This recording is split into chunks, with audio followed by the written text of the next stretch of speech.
My next guest voted no on that measure. He's Republican Senator Kevin Cramer from North Dakota. He joins me live now. Senator, thanks for coming in. My pleasure. Thank you, Ed. What is your biggest fear about this measure?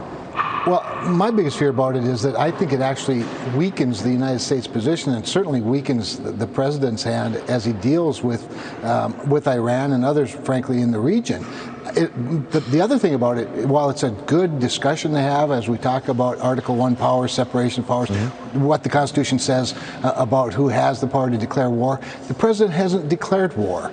Soleimani was shot and killed while he was in Iraq. It was in response to recent events that took the life of Americans and tried to take the life of many more in our embassy. So it was justified, and I think this resolution, frankly, does more to embarrass the president than it does to make Americans safer. And I think it could have the unintended consequence of demoralizing troops who need to know that the president can have their back. And right now they may wonder that. In fact, didn't Democrats, after the president took out this terror leader, we heard Democrats suggesting it was a bad idea, it was going to backfire, blow up in our faces, and spark a war with Tehran that never materialized. In fact, just the opposite happened, and it de-escalated. Remember, any escalation in the conflict between the United States and Iran has been at the hands of Iran.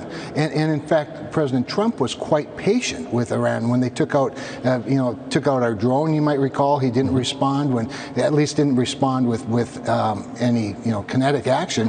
Same when they fired at other assets, whether it's ships in the straits or he considered airstrikes, as you know, and pulled back. They did and pulled back. That's exactly right, which I think was appropriate. But when they crossed that line of taking a human life, an American life, and attacking our embassy, and remember too that he was in Iraq, he was not in Iran. I think all of that's justified, and I think some of the people who voted for the resolution believe it was justified. I heard Mike Lee say that, in fact, on Fox News earlier today. Sure.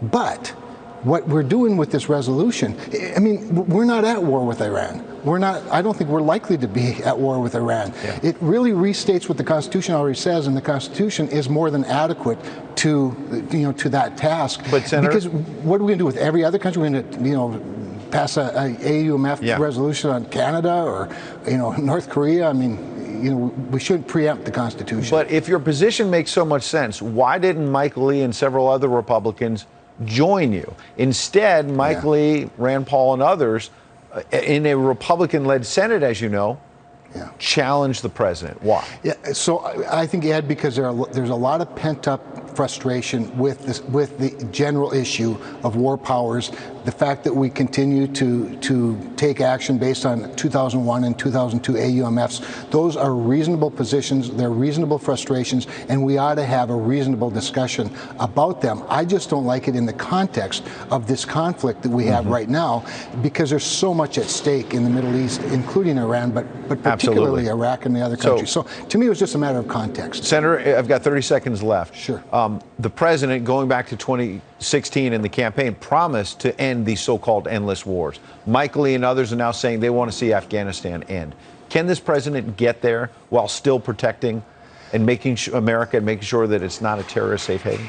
Well, it depends on what end, what you think end means. We just had a hearing this week on Afghanistan in the Armed Services Committee. I think it's clear that to keep it safe, we are doing much less in Afghanistan with U.S. troops and depending much more on Afghan troops. We need to continue that, but we can't completely pull out and leave all the important work that's already been done go backwards. So, well, Senator, we still have thousands of troops, as you note, in harm's way. You're tackling a big subject tonight. We appreciate you coming in and talking about it. My pleasure. Thank you for the opportunity, Ed. All right. Thank you, Senator. Still